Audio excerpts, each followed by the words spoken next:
It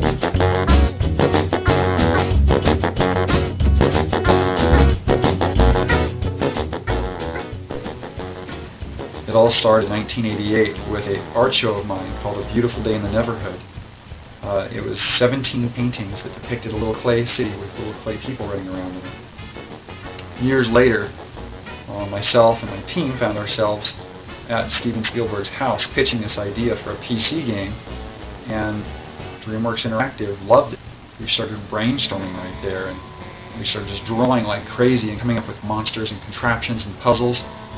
And those were the most creative days of my life.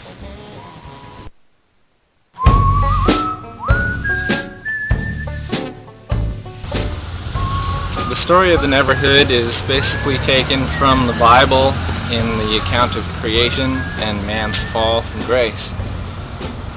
As claimant, it's up to you to use your free will to decide between right and wrong. In addition to that, you have to figure out who you are and what you have to do to reach that decision point. Claimant as a character is an innocent, but two questions to ask yourself when designing a new character are, is he funny or is he scary? In the case of all the characters in the Neverhood, Clayman, Willie, they're funny. But in the case of Clog, they're very funny.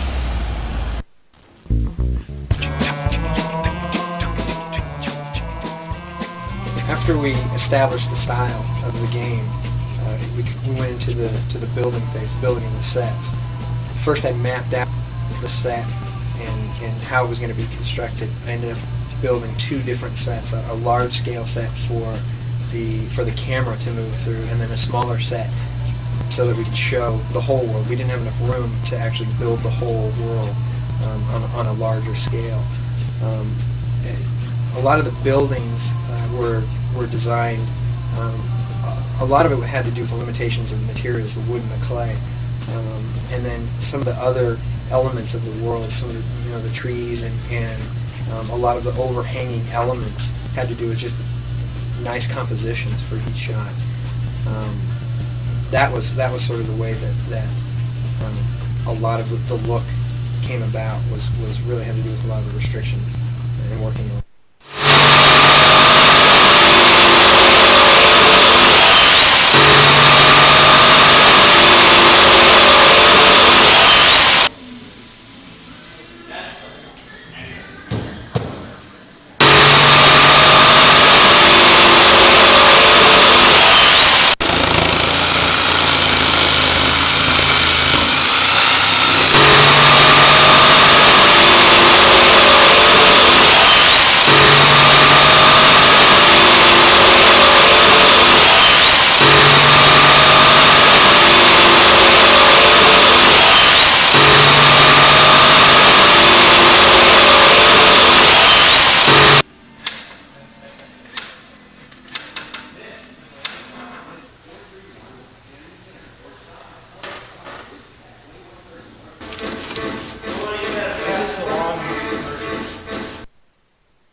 What?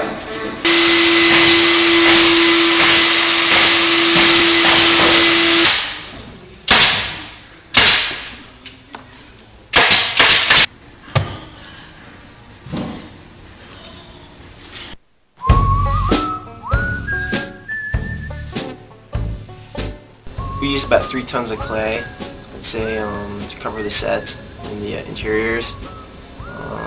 We just stored the clay pretty much everywhere in the halls when I was a kid. What we did is we came up with a technique. We'd use hot plates to heat the clay up in like large turkey pans, and then we'd spread it with spatulas and putty knives and sheetrock knives and stuff like that. The colors that we had to mix, we'd get a sample on paper, and then we'd try and match it as close as we could, or I'd try and match it as close as we could, or whoever. And we just put it on, let it cool down, then we have to thumb it to get texture out so it didn't look like frosting on a cake.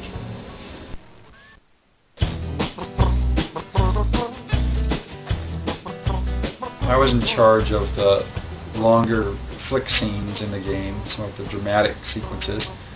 It's a really odd process. I start with storyboards.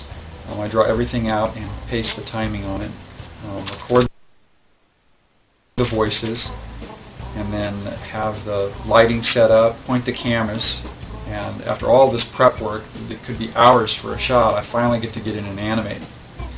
The painstaking process of moving a puppet a little bit and shooting a frame. Moving a puppet a little bit and shooting a frame. And it comes up to being about 15 frames per second. The way that we approached the first-person movement was to build a track system out of wood. We looked into other systems, motion-controlled camera, and 3D generated artwork, but we wanted to stay away from all of that. We wanted to kind of go the low-tech route. The way that the camera movements are handled, the camera sits down on this track and is moved along in small increments, 15 per second. And the turns are handled by hubs that rotate, that the camera sits on and rotates.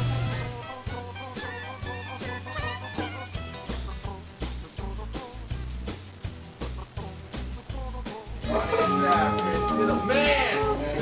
Oh, he's running! Get it, Chris! Oh, yeah.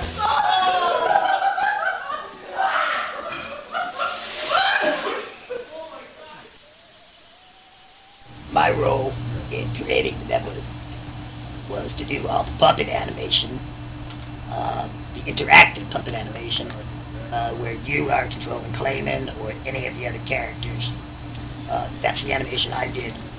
Oh, I don't know, maybe 20,000 frames of animation using latex puppets with mechanical armatures and clay puppets with wire armatures.